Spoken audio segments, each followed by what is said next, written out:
2015도 18,765 판결은 등록 없이 반려동물 거래를 중개하거나 알선한 행위가 동물보호법상 처벌 대상이 되는 동물 판매업에 해당하는지 문제된 사건이다. 이 사건에서 피고인은 동물 생산업자와 분양업자 사이를 연결해주고 수수료를 받은 사람이었는데 검찰은 이를 무등록 동물 판매업으로 보아 처벌하려고 했다. 사건의 핵심은 당시 법에서 말하는 동물 판매업의 범위가 어디까지인지였다. 당시 시행규칙은 동물 판매업을 소비자에게 반려동물을 판매하거나 알선하는 영업이라고 규정하고 있었기 때문에 여기서 말하는 소비자가 누구인지가 가장 중요한 쟁점이 되었다. 검찰과 원심은 동물을 사서 다시 파는 업자도 넓은 의미의 소비자에 포함된다고 보았다. 반면 피고인은 소비자는 최종적으로 반려 목적으로 동물을 기르는 사람만을 의미한다고 주장하였다. 대법원은 피고인의 손을 들어주었다. 대법원은 형벌법규는 엄격하게 해석해야 하고 피고인에게 불리한 방향으로 문헌을 넓게 해석하거나 유추 해석해서는 안 된다고 분명히 했다. 그리고 시행규칙의 문헌과 구조를 보면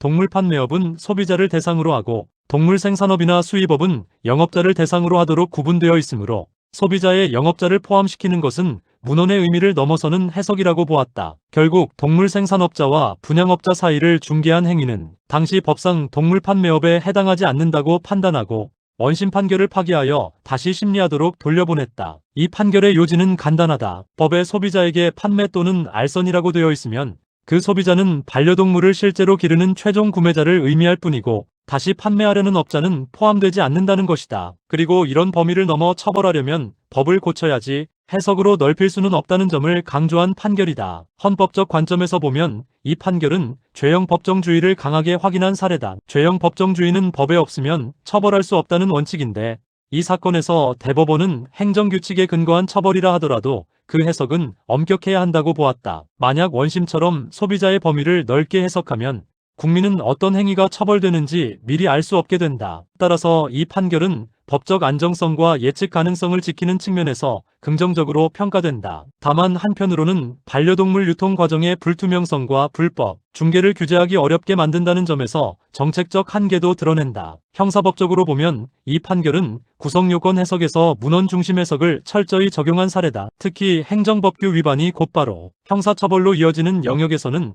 더 엄격한 해석이 필요하다는 점을 보여준다. 그러나 현실적으로 보면 동물 유통 과정에서 중개업 형태가 늘어나고 있었고 이를 규제할 필요성도 컸기 때문에 판결 이후 입법으로 해결해야 할 문제가 남게 되었다. 실제로 이후 법 개정을 통해 현재는 소비자라는 제한이 삭제되어 알선이나 중개 자체도 동물 판매업에 포함되도록 바뀌었다. 법의학적 관점에서 보면 이 사건은 직접적인 인체의 감정 사건은 아니지만 반려동물의 상태와 관련된 중요한 문제를 내포하고 있다. 동물 거래에서는 동물의 건강 상태, 질병 여부, 연령, 번식 이력 등이 중요한데 이러한 사항은 수의학적 감정을 통해 확인된다. 특히 불법 번식이나 열악한 환경에서 사육된 동물의 경우 질병 전파나 조기 폐사 문제가 발생할 수 있기 때문에 향후 유사 사건에서는 동물의 상태에 대한 과학적 분석이 형사 책임, 판단의 중요한 자료가 될 수 있다. 과학수사 측면에서는 거래 구조를 어떻게 입증하느냐가 핵심이다. 이 사건에서도 단순 소개인지 영업적 중개인지